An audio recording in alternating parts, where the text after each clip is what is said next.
اعوذ باللہ من الشیطان الرجیم، بسم اللہ الرحمن الرحیم۔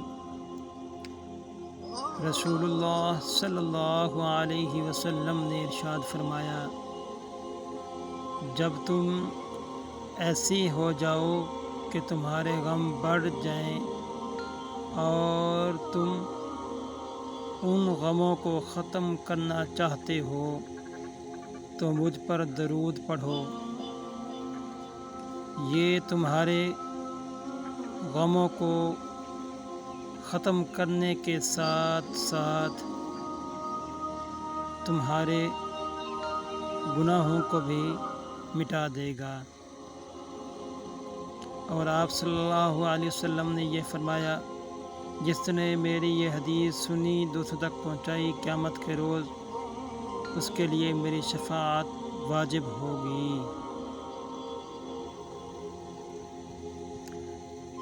رسول اللہ صلی اللہ علیہ وآلہ وسلم نے ارشاد فرمایا،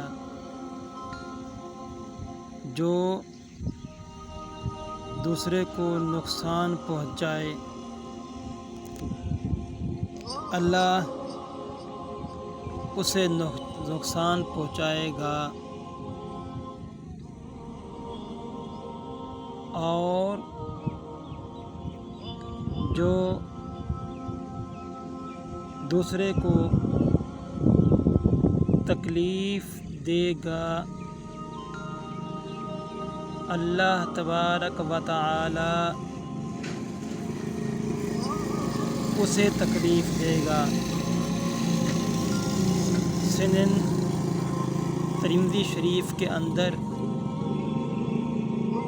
یہ حدیث مبارک موجود ہے۔ رسول اللہ صلی اللہ علیہ وسلم کی دعا،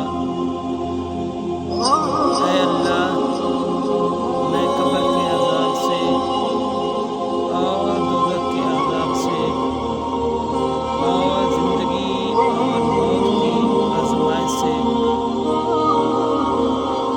تیری پناہ چاہتا ہوں۔ یہ حدیث مبارک بخاری شریف کے اندر موجود ہے۔ مومن علم کا حصیر ہوتا ہے۔ رسول کریم صلی اللہ علیہ وسلم نے فرمایا، مومن خیر کی بات سن کر سیر نہیں ہوتا یہاں تک کہ وہ اپنے آخری انجام جنت میں پہنچ جاتا ہے۔ سنن ترمذی شریف کے اندر یہ احادیث مبارک موجود ہے۔ رسول اللہ صلی اللہ علیہ وسلم نے فرمایا، آدمی کے چھوٹا ہونے کے لیے یہ کافی ہے کہ وہ ہر سنی سنائی بات تحقیق کے بغیر